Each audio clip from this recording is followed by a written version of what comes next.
From the Bob Mills Weather Center, meteorologist Aaron Reeves.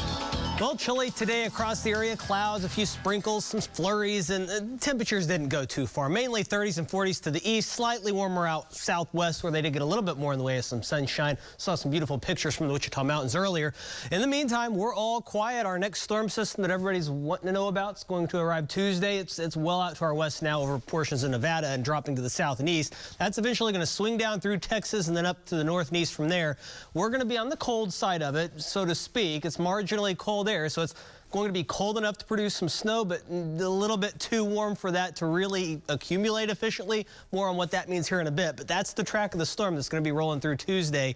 And out ahead of that, we already have some winter storm watches in place here in the blue. Also some of that going on out here in the Panhandle. This will probably be filled in with something between now and tomorrow night as we prepare for this system to get our direction.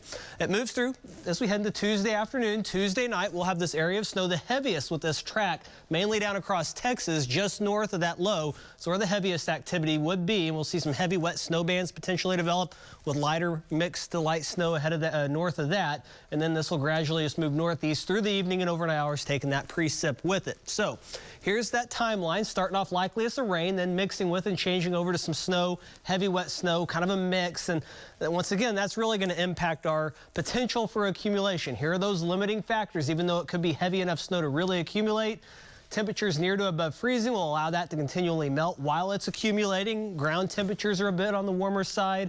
Also, the transition timing of that going from rain to snow. But it is a dynamic, wet storm system, and if it gets to snowing heavy enough, it'll be able to overcome this, at least to an extent. But that would limit the amount of snow we could get compared to what's possible if we're, say, it would be around 28 degrees as opposed to like 35. Tomorrow morning, cold in the 20s. Really a pretty decent afternoon tomorrow. Light winds, sunny skies, upper 40s. Get out and enjoy it. Some places could be in the lower 50s. Tuesday morning, here comes that rain and snow mix from the southwest. That's 7 a.m. By around noon, notice moving into the area, rain mixing with or changing over to some snow. Heavy wet bands of snow are possible, especially south and east to Tulsa. Temperatures likely topping out at around noon to 1 o'clock. By the time we get to 4 of these, will probably have cooled off a couple of degrees. But notice, once again, those temperatures around to above freezing, and that allows that snow to melt as it falls and accumulates, so it'll be more of a wet snow.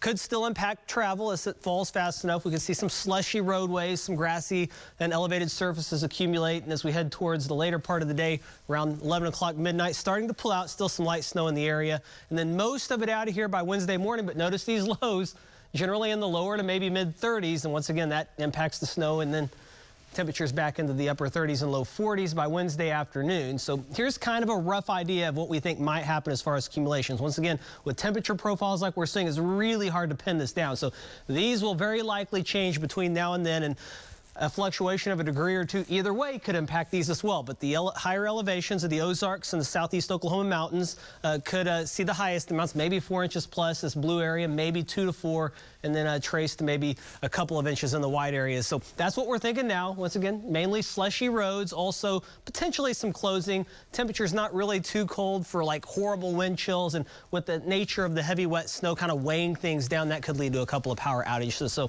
all stuff we'll be watching. Will dry out once we get through this, and then more unsettledness arrives by next week and into the following week. Ahead of that, we'll warm up nicely, but behind it, we could go into a prolonged kind of colder phase. The next, not this week, but the next week looks like overall it could be pretty chilly. But in the meantime, we're going to keep you posted on this Tuesday thing as we get closer to it. Right now, nothing to panic about. Just be mindful. There could be a few travel impacts associated with that. As we get closer, then we'll clear out. Temperatures stay kind of chilly to a little bit mild, but it'll be windy on Saturday with that 58. And then a stronger cold front looks to arrive the second half of the weekend and into the following week. That is your forecast. We'll have sports after the break.